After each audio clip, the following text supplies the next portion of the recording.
How many times have you started a web design project thinking it's going to take, say, 6 weeks, only for that to turn into 6 months with no end in sight? And I bet it's because you're not getting what you need from the client, whether that's website copy, photos, or feedback. Let's talk about how to stop this from happening. I'm Alyssa Downey. I'm a self-employed brand and web designer, and I help other ambitious self-employed designers nail their processes, wow their clients, and grow their businesses with confidence. And in this video, we're going to talk about how to keep your web design project timelines on track. I'll share my story with you. So when I first started working for myself in 2017, every web design project went like this. I'd book a project and tell the client, we have a 7-week timeline, you're gonna launch your site in 7 weeks. We'd both be excited, I'd tell the client to send over their website copy and photos for our project start date, and then we'd get started. Now for me, web design is a big, comprehensive project, and I don't have any employees or contractors helping me out here. It's just me over here.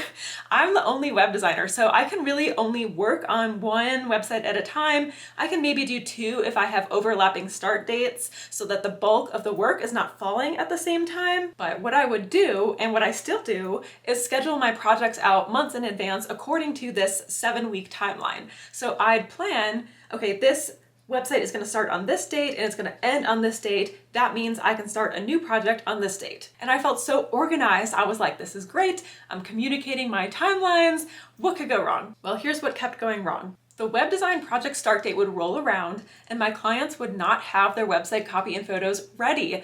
Tell me in a comment if you can relate to this. So I'd be like, okay, it's fine, just get it to me by next week. Can you do that? And the client would say, okay, but then next week would roll around and the client would still not be ready. Or maybe they'd have a few lines of their homepage written, but not nearly enough for me to build their whole website. And before I knew it, those 7 weeks had gone by and I was about to start the next scheduled web design project, but the first one had hardly even gotten off the ground because that client was still not finished with their copy and photos. And now this next client for the next project also didn't have their copy and photos ready. So now I had 2 projects that were dragging out longer than they were supposed to. And I had other projects booked after those, and everything was just snowballing and taking forever. Another thing that was happening was I wasn't getting paid the project balances that I was expecting because the projects weren't ending when I'd planned for them to, and their payment balances were due when we finished the site. And so there was no end in sight. Ugh. So I got to a point where I was like, this needs to stop. This was not sustainable. I was burnt out. I was frustrated. I was trying to be organized and scheduled, and it just wasn't working. And I also felt like I was letting my clients down because they were expecting to launch their website in 7 weeks. And yes, it was kind of their fault for not getting me their content, but also they paid me and trusted me to help them with their website. And I was not helping them over this hurdle. I was telling them, you're going to launch your site on this date, and then we were not meeting that deadline. So here's what I did. The first thing I did was decide on the client's content deadline. I decided that I wanted to require my web design clients to turn in all of their finalized website copy and photos 1 week before our project start date. So that way I would have some time to review it all, ask them any questions, follow up on any little things that were missing. And you can do this too. So you can choose the start date as the deadline. You can do 2 weeks before, you can do 1 week after, whatever. It doesn't matter. Just pick a date that works for you and your process as the client's content deadline. Next, I decided on the repercussion for the client missing this deadline. So here's the issue that I was having before. I was telling the client that they needed to meet a deadline, but there was no repercussion if they missed it. So they had no real incentive to meet it. Sure, their project would get dragged out, but otherwise they had nothing motivating them. So I needed a repercussion that would kick them in the butt essentially and make them feel like I cannot miss this deadline or it's going to be detrimental to my business. So I decided that if my web design clients missed that content deadline, the repercussion would be that their project gets rescheduled for my next availability with a significant rescheduling fee. Now remember, I schedule projects out months in advance. I line them up. So my next availability might not be for months. So that's incentive number 1 because they already waited months for this original start date. They don't want to be kicked back to the end of the line again. And then the rescheduling fee, that's incentive number 2. Like I said, this needs to be significant. So my rescheduling fee is 30 to 50% of the total project cost. This is big enough that they're not going to be like, oh, whatever, I'll just pay the fee. No, they're not gonna wanna pay that. So they're gonna do everything they can do to make sure that they meet that content deadline and their project doesn't have to get rescheduled. Let me address why I chose rescheduling as the repercussion. If you book projects in advance like I do, that means that once a client books a spot in your calendar, no one else can book that spot. It's exclusively theirs. They're then expecting your full attention. And it's not fair to you or your other clients to have to push a project back into someone else's time slot that they booked. Then you get stretched too thin and that project quality and experience may suffer as a result, not to mention you get stressed out. So that client who didn't meet their deadline needs to go to the end of the line. And here's why the repercussion of the rescheduling fee is so important. So again, if you book projects in advance, if a project rolls around and that client isn't ready and has to reschedule their project for a later date, you probably can't book a new project to fill that time slot. It's too late. So now you're down a project and down payments that you were anticipating during that time. So rescheduling a project is a huge detriment to your business. It's not something to just do lightly when you're talking about big projects like web design that have so much strategy and planning and time and money involved. All right, so after I set my deadline and my repercussions,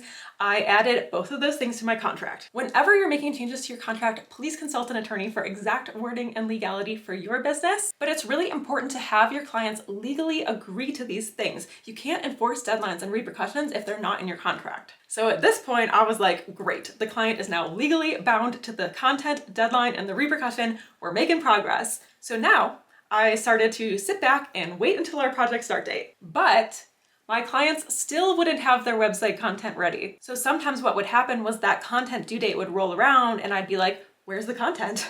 And the client would say, oh, I didn't see that in the contract. Clients weren't reading the contract. I will personally never know why someone will sign an agreement for a multi-$1,000 project and not read the contract, but it was happening all the time. So I realized I could not rely on the contract alone to get clients to finish their website copy and photos. And for those that did read the contract, they would still say things like, oh, I forgot, or oh, I just need one more week. And what started happening now was that I fell back into the exact same pattern as before of saying, okay, just get it to me by next week. I was still really having difficulty enforcing the repercussion, even though it was in my contract. I still felt really bad being like, well, we'll have to reschedule now and I have to charge you a huge fee. And the reason that I felt bad was because I wasn't talking to the client between the time that they signed the contract and the time that we started their project. They hadn't heard from me. I hadn't sent them a single reminder. And yes, it was the client's responsibility to get their content ready, but remember, it's my responsibility to lead them through the project successfully. So I needed to put more measures in place that made me feel comfortable enforcing the repercussion. I needed to make sure that clients didn't forget or feel blindsided when that due date rolled around. I needed to make sure that there was no possible way they could forget or be surprised by the repercussion when I had to enforce it. So what I started to do then was I started talking about the content deadline on my initial consultation call with prospective clients. So that very first sales call before they even booked the project, when we're doing that vibe check and I'm getting more info about their project to send the proposal, on that sales call, when I get to the part where I tell them more about the process, I started telling clients, so if you decide to move forward and book your website design, your copy and photos will come from you and they will be due 1 week before your project start date. So I would verbally say that to them. And then I also put that content due date in several places in my project proposal, bold and highlighted. So again, this is before they've even booked the project and I'm communicating this to them verbally and in writing several times. This clear, direct communication was really helpful for getting clients to meet the content deadline because now they were aware of it before they even booked, before they even signed the contract and paid and scheduled their project start date. Along with these two pre-booking communication touch points, I still had to address the issue of clients forgetting about it between when they booked and when we started the project. So one thing I started doing was a post-booking onboarding meeting. So upon booking, I started having a short, around 15-minute Zoom meeting face-to-face with the client where I would walk them through what to expect when we start the project. And this meeting was largely another opportunity for me to remind them face-to-face that their content is due 1 week before our start date and see them absorb and respond to that information. And another thing I started doing was I set up a series of reminder emails leading up to the project start date. So remember, I book my projects several months in advance. So my clients now started getting emails a month before their start date, a couple weeks before, and a couple days before, reminding them your website content is due on this date.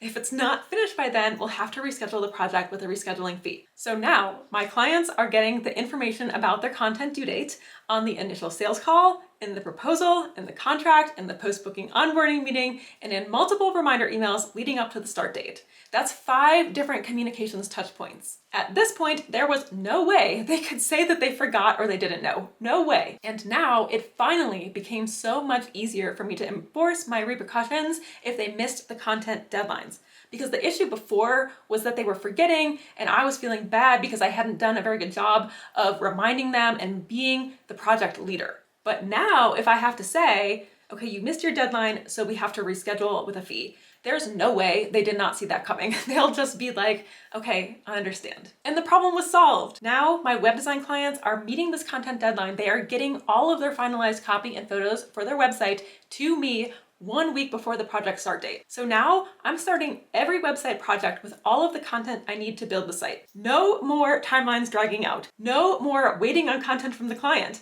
Now it's just on me to design the site within the 7-week timeline, and I have everything I need. I also want to tell you, I feel like I need to knock on wood when I say this. I'll knock on my desk here.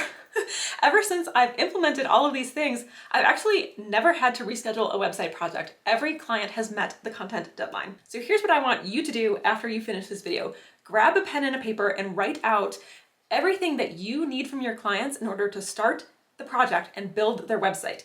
Copy, photos, business information, design feedback, approval, whatever it is that you need for your process that the client has to give you in order for you to keep moving forward. Then assign your ideal client deadlines to each of those things. Put them in your contract, consult your attorney, and come up with a communications schedule. When and how are you going to clearly and transparently communicate these deadlines with your clients leading up to the project so that you can be the project leader, the web design expert that they hired to make sure that they get these things to you successfully. So let me know in a comment below which of these things you're most excited to implement. If you want to learn more about working better with your clients, strengthening your boundaries, and avoiding mistakes in your freelance design business, please sign up for my free 5-day email series, Freelance Essentials, at the link in the description below. You'll get 1 email a day for 5 days about how to build a more sustainable and fulfilling design business. And I'd love to connect with you on Threads and Instagram at Make Your Design Matter, where I share more conversations for self-employed designers. If you have any specific questions about better enforcing deadlines and boundaries with your clients, feel free to drop them in a comment below.